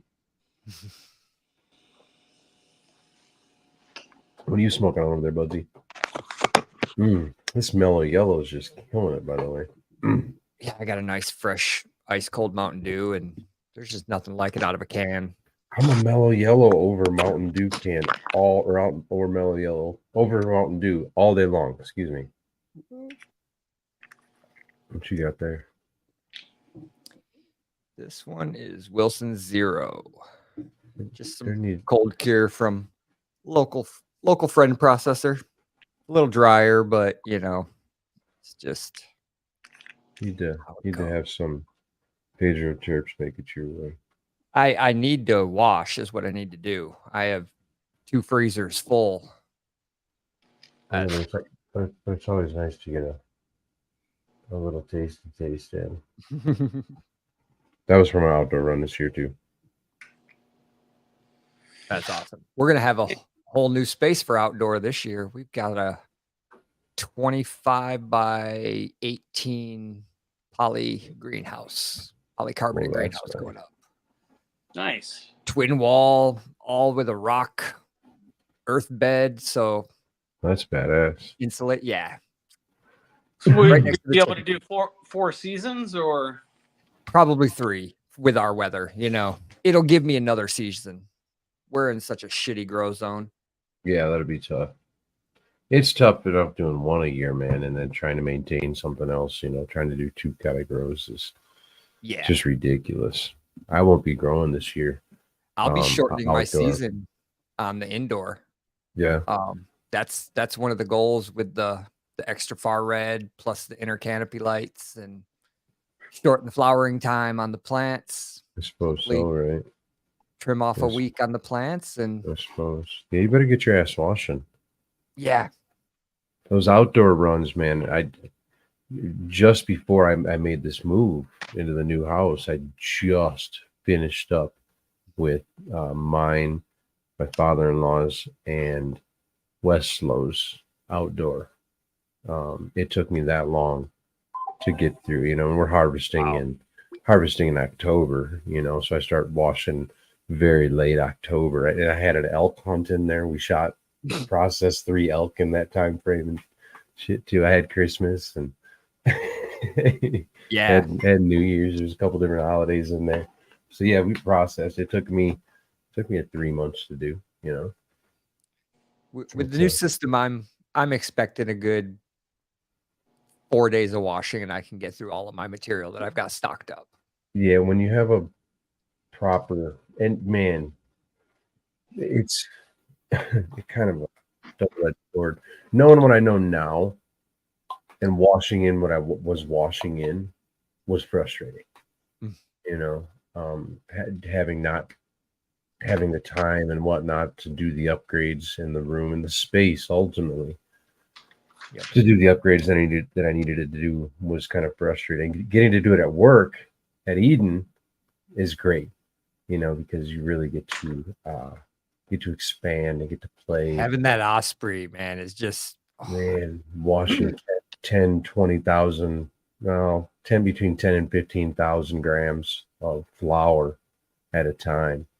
You see these pictures of people pulling spoonfuls of hash. The big serving spoons. Yeah, you literally get one of the biggest serving spoons you can if you want to, and dip that down in there and pull it out. And it's like, it is so satisfying to just bloop that on the tray, shake the tray out, and just watch it lay itself out on the tray. It's funny because you see videos and you see photos and you see that shit online all the time, and then you do your first wash and you're like, big spoon and you got this little tiny bit of hash. You're like, what the fuck did I do wrong? No, you didn't do it wrong. It's all about quantity. And we've talked about that 100 times. You do a grow, and generally when you're growing at home, I mean, maybe you got a 3x3, maybe you got a 3x3 tent back in the corner. So you put you got 2 or 3 plants, maybe 4 plants if you're going crazy in there, and you end up getting a little bit of flour, right? Whatever you get.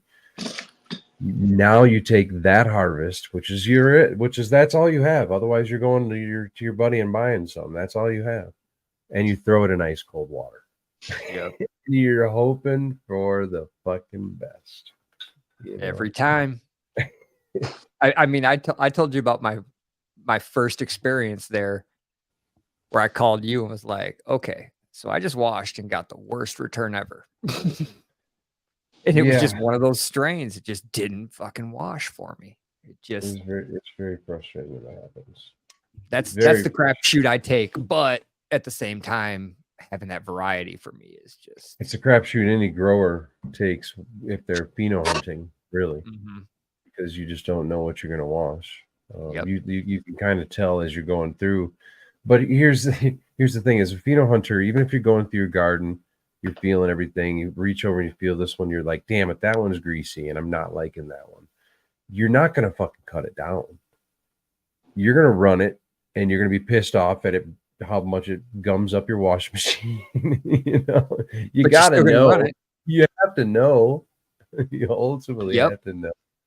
I mean, that's just it with me. I don't smoke flower anymore, so if I grow it, it's going in the fucking wash. Yeah.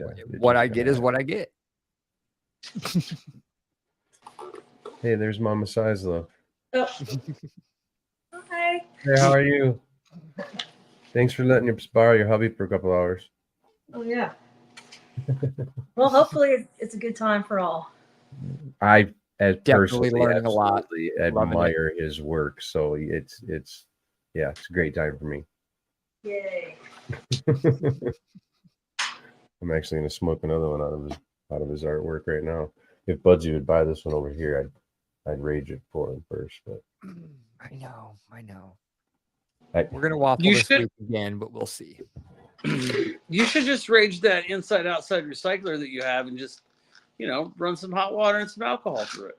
That's the one Budsy is gonna buy. Oh, I mean, you can just hit it. Whoever buys it, even if it's not me, is gonna be fine with you hitting it. That's fine. That's what I'm gonna do.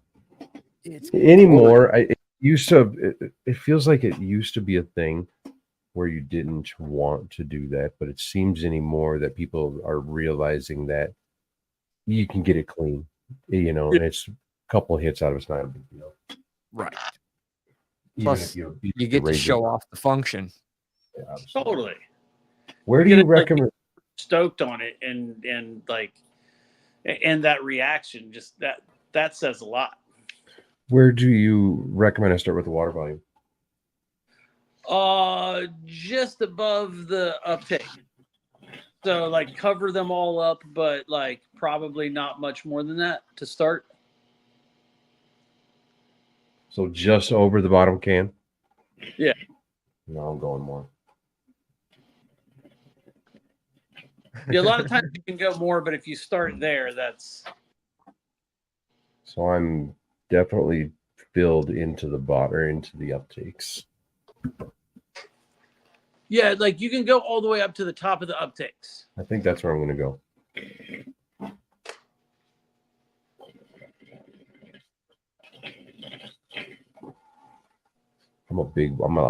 I like a lot of water. Holy Jesus, dude. Okay. So I was like, I like a lot of water, but I put that much water in there. Nice. And I was like, well, that's a little bit too much water. And without the banger in there, there's nothing. You're not drinking anything. That's incredible. That actually impresses me. Yeah. Nice. No restriction. And no, gosh. Yeah, she's getting raged. I'm gonna drop a big hot one in there. Gonna do it. You do it right. That sounded sexual, didn't it?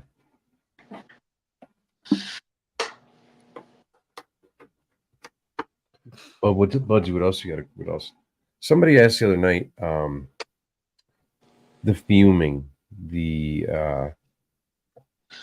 how do you get fume? How do you get the different colors in glass? How do you put it that way? Oh man. It doesn't have to be. Yeah. The great thing about being in my studio is I can show you easier than I can be all stoned and babble on. So there is a little bit of gold on the end of that rod. Can you see that? Yep. Okay, so there's a little bit of gold on that one and a little bit of silver on this one. So I put those in a flame that's about like this. Oh, I don't have my lighter. But anyway, in a fairly small flame. Like that one that you used before to heat up your banger. Yeah. Same torch that I used to heat up the banger. The flame's a little bit more aggressive when I fume it, fume onto the glass.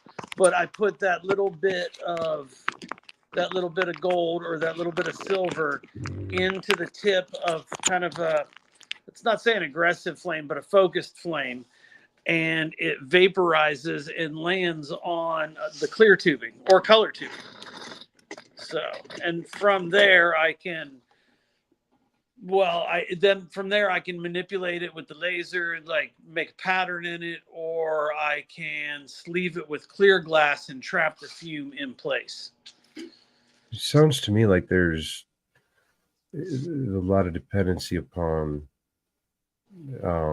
materials that you can use, heat, oxygen mixture. Yes.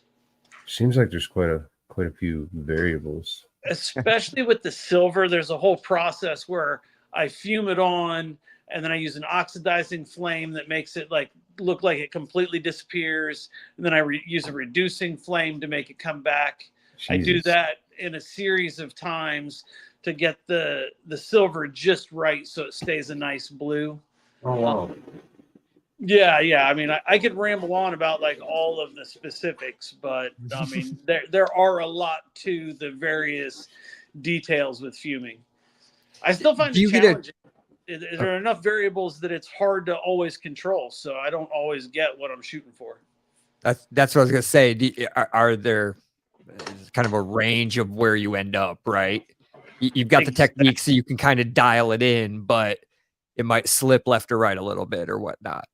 Exactly. When you said that the color vaporizes, that's what I was in my head. I was like, that's got to be an interesting technique, really, because you don't have real control. You're trying to control it, but you're not totally in control. Is that correct? Like you're 100%. It's a process. So like all of the variables, like for the silver and doing that whole like make it go away, make it come back kind of thing. It's when I do my prep core that I will fume on, there are spots where it might be thinner in the middle and thicker toward the ends. So that changes the way it accepts the heat, which changes the way the silver interacts with the surface of the glass. So wow. There are a lot of weird variables to it that are, here's one of the things that's super frustrating. A little pinhead of gold, if it's brand new, it doesn't work as well as if I've used it a little bit. So like fresh gold just doesn't fume on quite the way I want it to. But yeah, if I can still use it and get usable prep work out of it. But it's like the next piece of prep work will look way better. That's so interesting. Cleaning off that outer layer. Oh, here we go. Something like that. We'll get it close up.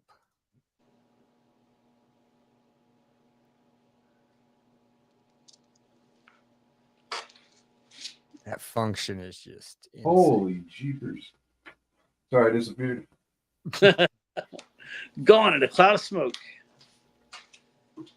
You can seriously just rage on this and there's zero splash. With that, it's pretty high water level. Nice. That was the goal. It's actually. Pedro was explaining how that works, where it's got a ceiling and goes back through, and trying to see it without seeing it, on camera. But once you understood how it worked, it's a beautiful design. It's very cool. I hate getting water in my mouth. It feels really good in the hand. with the uptakes, for whatever reason, it feels like it's not going to go anywhere. And I know sorry, I hope I'm talking to the microphone. I'm dying. I know they're small, but they don't feel like a small rig. They feel like a regular rig because of when I hit a mini, it doesn't move this much water. This thing's moving a lot of water. Nice. A lot of water. You did okay there. Got to bend over. I think I'm okay. Moved a lot of vapor too. I might have went a little warmer than I anticipated, but hot and hurdy. That's the second one. No, just on the warmer side, but that's the second one of that style. Actually, I got to rage all three of them, and I was really impressed with all three of them. Probably more so with these two on the function. I think I'm still was a fan of the artwork of the other one. I might be a little partial just because I like the floating recycler, style that I have. Seems to be the theme of the styles that I like to keep in my personal collection of yours, but it almost feels like I need one of these in my collection now. Well, I'll talk to the boss. Just let me know. Well, speaking of that, we talked about your glass all night. If people want one of your pieces, how do they go about it? What's the, it seems like did they have to watch for a drop and really sit and wait, or? Well, it seems appropriate right now. Like, I mean, if anybody is watching this, I mean, Pedro's great at communicating needs and stuff, so we could work through Pedro to make something happen. Hell yeah, thank you, sir. There you go. Definitely do that. Reach out to the Heady Vault. Yeah, I happen to have two in stock, and if we don't have something in stock, we'll make it happen. We'll figure it out. Maybe one. We'll see. So I think there's more in the future heading this way. So nice. I'll keep making. We'll keep ordering them. How about that? Perfect. Yeah, I got twins in college, so I gotta keep my lathe spinning. Yeah, you definitely got a lot going on over there. That's for sure. What do you do outside of cannabis? What do you enjoy to do? Outside of what? Outside of glass? Outside of cannabis, glass, I mean, obviously, if you're anything like me and most of us, cannabis kind of goes along with everything we do. Yeah, that's just what I was thinking. But whatever I do, cannabis is going with me. Yeah, exactly. But what do you enjoy doing outside of this? Let's see. Yeah, backpacking or like hiking, like kayaking. I have really developed a love for tropical locations and rainforest and snorkeling, and I'd like to disappear into a jungle someday. Nice. Yeah. I've never seen a jungle. That'd be cool. Oh man. Went to Costa Rica for the first time in October, and that was super dope. Howler monkeys like in trees over our house, and like listening to the toucans and the parrots and shit like all over the place, and sloths and stuff. I was like, man, it just seems mystical to me. Right. Whole other world, right? Magical, mystical. It's pretty cool. Tropical plants are a lot of fun. We went on a night hike too. Oh my God. At one tree, we saw an eyelash viper and a coral snake. Like two of the most venomous snakes in the world. Yeah, exactly. Right. Holy Jesus. Tarantulas that were like the size of plates and shit. No. It was fun though. It was cool. So I would turn into a little bit of a pansy on that hike. I was walking through my office here the other day, and there was a big ass spider right from my ceiling fan. Just took my two shoes and. Yeah, I'm not a big fan of the spider. Oh, no, I'm not a big fan. Spiders are good though. They're gonna keep all the other shitty bugs away. They really are good, dude. Yeah, they're awesome outside. Yeah, I was just at my space. I hear you, but you have bugs inside your house too. So I mean, the spiders are generally like. Have you ever got bitten by a spider in your house? Yeah. they're not fucking with you. They're just going after whatever bugs are. You in just want your bugs. It's So they're funny like- in my backyard. I have a camera that overlooks Lake Superior that originally had an IR light on it, and so I was having problems with spiders building in front of my camera, and I was thinking they were attracted to the IR, but it's not. The bugs are attracted to the IR, so the spiders build their web in front of it, knowing they're going to catch bugs. Okay. So I ended up installing a different giant IR floodlight underneath. And so all the spiders build down there now. Down there. And it That's doesn't block funny. my camera. Now I get no spider webs in front of my camera. That's funny. That's cool. Yeah, So I'm you're not a. right on Lake Superior. Right on the lake. Yep. Overlooking the lake right now. I've asked this question before. How far from, even if you were to say literally where you're sitting, literally right now, how far from you to the water is it? 100 foot, maybe. 100 foot. I thought it was even further. No, I'm like my I don't have a backyard. I have like 30 foot of land and then a 90-foot drop down into the water. I forget about the drop. I always forget about the drop. I'm up on a bluff. Yeah. It's pretty wild because when the waves hit the bluff, it reverberates to the ground and you can feel it in my basement. Really? Big waves. Yeah, it's wild. Then I want to come up there. Yeah, totally. That's We're talking about that tonight. Okay. How long you been there? About 7 years now. Nice. 7 years. Yeah. From Detroit. So Okay. big city boy, but man, living in the woods, there's nothing like it. Yeah, awesome. nothing like nature for sure. Yeah, for sure. Yeah, I've if seen you that had told you're me a 10 nature years buff. ago I was going to be in the middle of the woods raising freaking chickens and growing legal weed, I'd have fucking asked for the same thing you were taking because I'd have never thought it. Total different world these days. It's awesome. It sounds like a nice time. I mean, I love blowing glass. I spend a lot of time blowing glass. I do daydream sometimes about other different ways of putting shit together.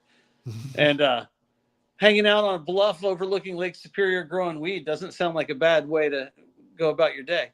Yeah. No, it's pretty good. It's summertime, we got the side by side. I've got hundreds or thousands of acres of trails. Then in the winter, it's snowmobiles. So, except this winter where we had no fucking snow for some weird reason. This year was weird. Yeah, it's a weird winter here. We were having like the Tennessee winter here. And I'm at like I-70 right at the Indiana-Ohio border. So, Okay. Well, you guys have some like wild storms coming through your way here soon, I thought, right? I think it's going to snow tonight, actually. Yeah. But I don't know how much. It snowed like 5 inches out of nowhere the other day. Like the day before, it was going to be like an inch. And then next thing you know, we were like in that one spot where we just got pounded on. So then all that melted, and now it's going to snow again tonight. We got up to 45 degrees here, and I have a meter on my backyard. We were down to 2 inches of snow. I could see grass. We're never that low at this point in the winter.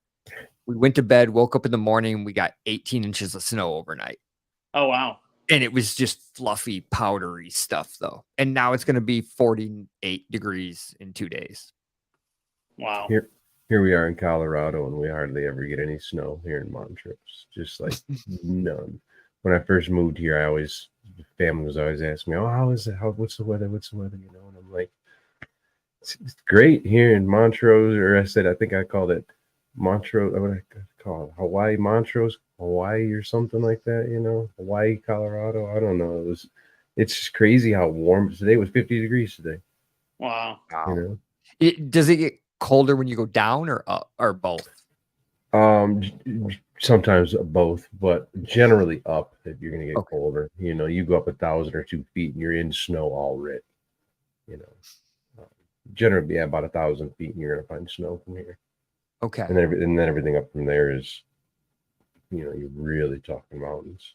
Snow. Yeah. Mountain So you're close to Crested Butte, right, Pedro? I'm in Montrose, so I'm closer to Silverton and Telluride. Oh, okay. Got you. Yeah, definitely closer to Silverton and Telluride. I guess Crest is not horribly far from here, but yeah, just north of Red Mountain. just north of Silverton, Uray. Oh man, the San Juans. So yeah, exactly, the San Juans, exactly. Yeah, no, it's fun out here, getting up in the mountains and getting to do some elk hunting, getting to do 4-wheeling and whatnot up here it's a good time. It's nice living down at the base of the mountains, you know, and having the nicer weather and having that right at your fingertips. Being able to just go up and into it. Exactly. Yeah, it makes it nice. So you just got back from Las Vegas. I did. How was that? Man, it was Las Vegas. I don't know if I'm not really a Las Vegas kind of guy. Yeah, you don't seem like it. There was some good energy though. People Yeah. were stuck. The glass market's been a little bit slower overall the last couple of definitely the last year. I mean, I don't know if you've heard other glass blowers talking about it, but I have. It's been a bit of a thing. But it was nice to see a pretty solid level of energy. Good. Yeah. I see they mixed in champs or not champs. Yeah, but was it champs? No. They mixed in something on the other side of the expo. Yeah, the TPE, the tobacco, I don't know, tobacco products expo. I don't know what the fuck something like that. Yeah, it was like a yeah. It didn't really have any impact. It was a totally different kind of crowd. Yeah. It was like vapes and like showgirls all dressed or all like undressed, and it was the Vegas convention kind of scene over there. It was weird. I saw a couple of the artists that went over there. They're like, oh, we wanted to come over and check it out, and like you said, all they saw was a bunch of models and whatnot, and their big old flashy displays and everything, all selling the same shit. That's what I was gonna say. That's what I saw, the crazy carts and the flashy display. Yeah, lots of things that look like Apple stores trying to sell you vapes. Their vapes are better because of this bullshit, this bullshit there. That's kind of funny. What do you see coming up for you? Let's see. Well, I have a show with this shop in Akron, Ohio, High Intentions, on March 16th. So I'm working on stuff for that. I just got some new color from Molten Aura in. I'm kind of excited about that. I got some Meta. Oh, you got I did a blowout of one of the sticks today, and man, it's super clean. I was like, woo-wee, that's clean. So that is one of my absolute favorites. It's a nice color. I've avoided it for a long time because it was really problematic for a long time. I remember, Man, I'm not going to. Garrett, Captain Chronic, talking about that. Break. Yeah. He said he went. What's your personal favorite colors?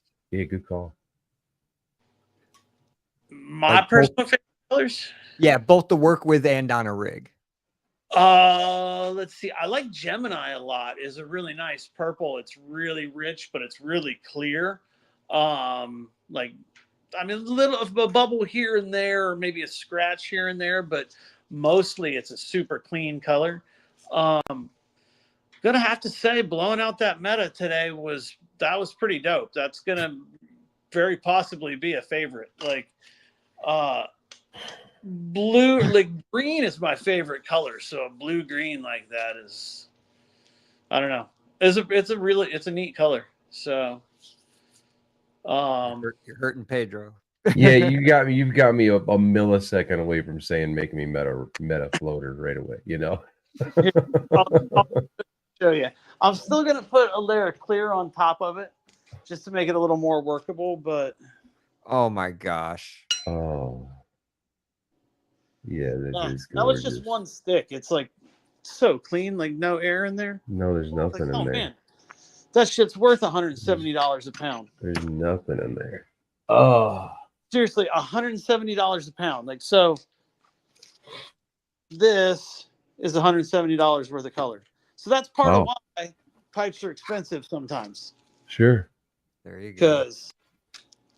So what can that do you? I mean, what is that in perspective to make that make sense to people watching? What does a pound do to you? You know, what do you? Well, What okay, does it so translate to? a pound is what? So that pound is how many sticks? 5, about 12 sticks, and How much was that tube that you held up? So that was pretty thin because I still want to put some clear over it and maybe even clear under it to make it go a little further and also to be stable. Whoa, sorry, I have my face all up there. No, you're good. You're good. I'm not even. Your beard over there looks very, very familiar. Oh, we lost him. He pushed the wrong button. We'll get it. Here he is. There you go. I did. I You're good. button. So yeah, that was one stick of meta, but it was kind of thin. So a pipe would probably take at least 3 sticks, I'd say. There might be a few little bits left over, but yeah, 3 sticks. So when you start that would sticking, be a fourth. That'd be a quarter of a pound.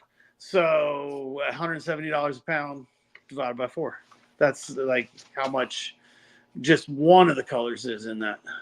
I know, but then I'm looking like there's when you pick a color out, pick it out in here. It's there, and there it is again up there, and then there's some there. But then there's all these other colors here and here and here and here. You know, there's so much into these things, and when you start putting the stuff that really blows me away is when you start putting like your drain that goes in that's in the center here that drops down through it all.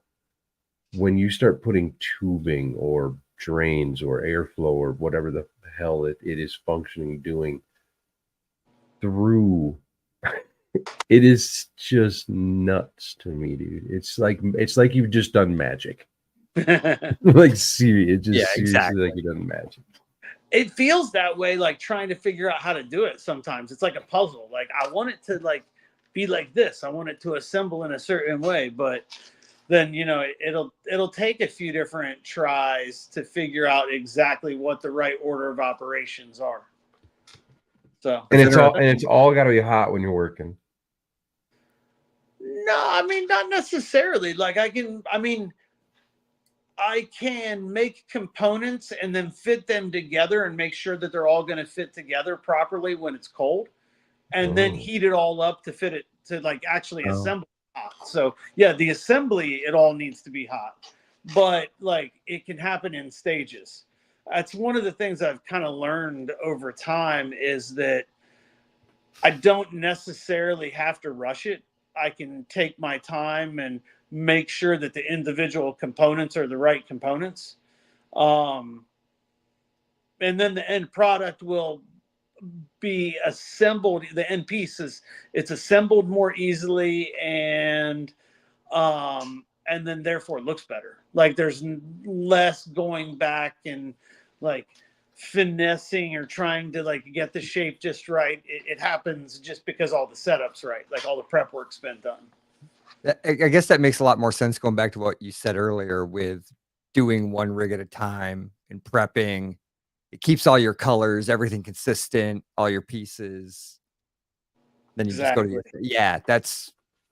But then I do end up with pieces and parts that I don't use. So then sometimes I kind of play house with like, okay, these parts weren't used from one rig, but I need a little bit over here. Oh, hey, this like section that I've already pulled down, that can work for that spot. So I try not to have any waste, but I make sure to only use the parts that like are the good parts in the spots that I want them to be. That's cool. You can use the offs like that, the little leftovers. No waste. Yeah, exactly. Shit's expensive. Yeah, like you were saying, the price and the numbers are insane when you start looking at the number of colors. If you have a smaller piece that is a waste piece, can you heat it up, transform it, pull it at it, do something with it, or is it just, do you actually have just throw away? I mean, I try not to break things, but but sometimes I do, and I have to throw them away. Sometimes they're like not perfect, and they end up being kicked down to somebody, or something like that. Mhm. So there's like various grades of utility, but I try to keep things out of the trash can for sure. That's awesome. Man, I'm thinking about like all of the making of this, all of the different components, having to then to shape them and then place them and then put them all together. And then I think about throwing in the complexity of doing a collab with somebody, and then I think about how valuable it is to have a studio as big as yours. Mine's not super big, but it's comfortable. It's usable. It's a 30 by 24 garage. So Wouldn't that be something valuable to have if you were trying to do something like a collab, to potentially bring other artists in to work right there instead of having to ship components back and forth?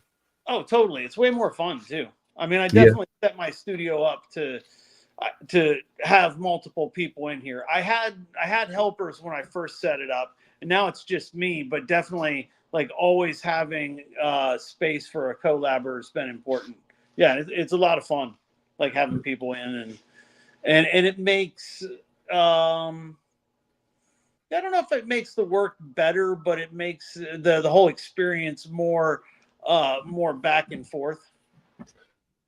I've got that collab that you and Garrett did, Captain Chronic.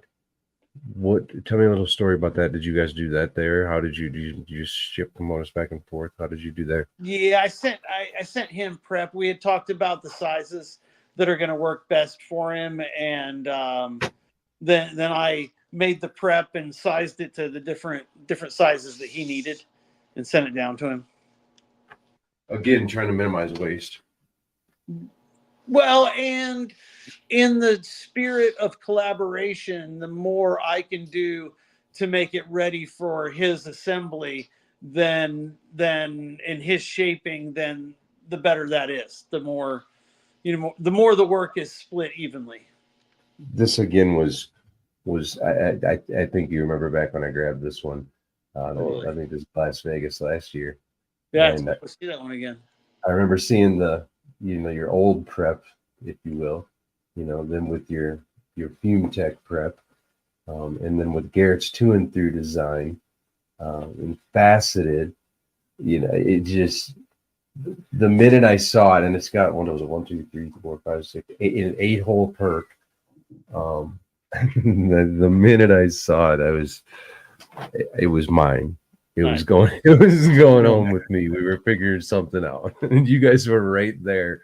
You guys were just like right across the way from each other. And I was like, I don't know how I need to make this happen, but let's do it now. I'm glad we worked that out. Yeah, I am too. Definitely a good home. Garrett and I made another piece for Las Vegas this year that went to Costa Rica. And how cool. Sold right away from a shop down there. I didn't realize it, but I guess there's a scene down there. There's a hash scene in Costa Rica. It seems like now there's hash scene pretty much worldwide. Yeah, it's starting to get much wider. There's the Eagle Clash in Spain now. There's multiple different hash scenes I've seen popping up, which is a big event going on right here real soon. Yeah, which is Spanish. Yeah. I can't maybe is glass blowing. Do you know? Is it anything like it is around here, around the world? It's growing. Yeah. I liken glass blowing a lot to like how skateboarding was like back in the 80s. Like it was still kind of an underground thing, and then like over time it got big and mainstream, and like X Games kind of shit. That's kind of where glass blowing is. Like back in the 90s, it was, pretty underground. It was like degenerates in garages and in warehouse spaces, and now it's kind of everywhere. It seems like it's definitely expanding. The damn Olympics, ain't it? Close to it. I mean, there are pipes in the museum now. So Buck got a pipe into the Museum of Glass in Tacoma. That's a pretty big deal. Was that big fish?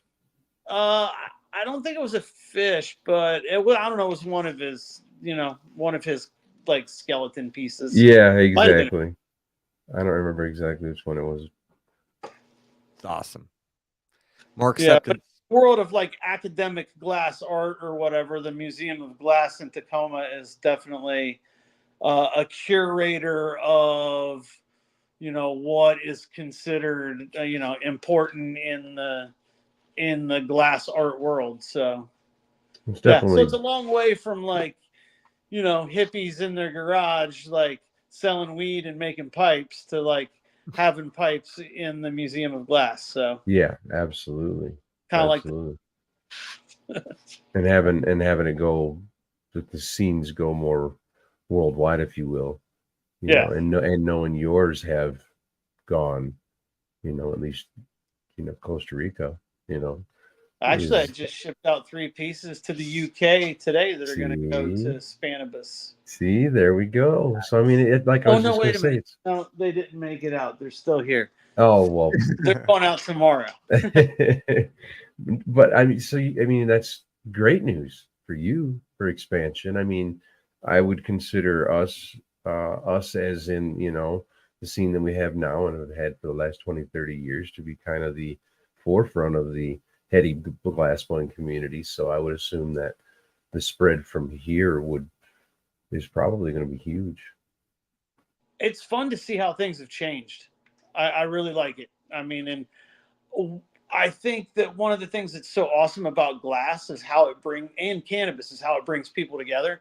So as it spreads, it creates lots of neat opportunities to share my glass with people and have wonderful experiences in places. So For sure. Just like this one here. Yeah. That's what it's all about. I guess we're getting about the end of the show. I know I'm shit, so I mean I'm like, I feel like the same way. I'm like just squinting, trying to see the screen over here. I'm looking at the two, trying to figure out which one is me. You gotta look and do the same thing over here. I got an eye doctor appointment next month, so I got to get my bifocals like. I just went the other day and they recommended them. I keep pushing them out another couple months, so we'll see. So obviously Steve Sizelove, just the way it sounds.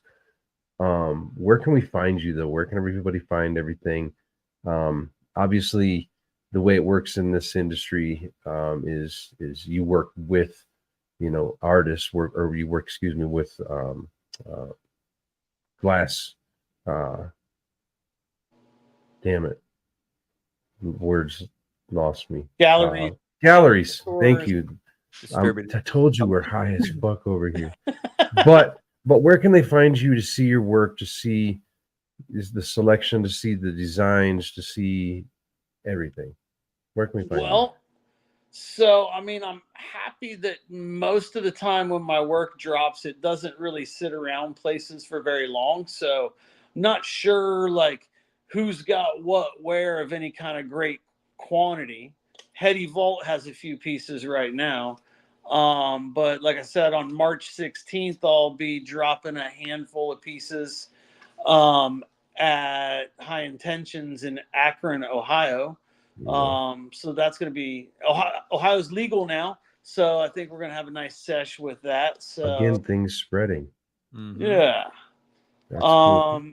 Beyond that, I mean, yeah, I don't know. I'm around. So I'm I saw SteveSizelove.com. I was out there. Yeah, I don't really use my website a whole lot. I should. It's kind of a plug-in for my Instagram. My Instagram is my main way of connecting with the world. It seems to be the place where most of the glass community finds other content and finds each other. So I tell you, as far as glass, I've had some pieces before that I looked great, thought were going to function great, but the two didn't come together. And as far as I'm concerned, that's where the two come together. And knowing who you are as a glass artist, or who you are as a person, more so even than just glass artist, highly recommend picking up one of your pieces if they're obtainable. But Steve, man, I appreciate you coming on. more than you know, and spending some time with Really us. appreciate it. It was an awesome learning experience.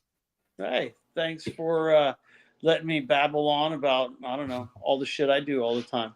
Yeah, It's not awesome a problem. what you guys do too. Like one day I will grow some weed and make some hash. So, and I look forward to being able to share that experience with you guys. So let's do a collab there. Well, I'm down for it. Nice. All right, man. Thank you very much, and Cheers, thank you everybody. very much, you guys. We'll see you next Thank you, week. guys. Take care.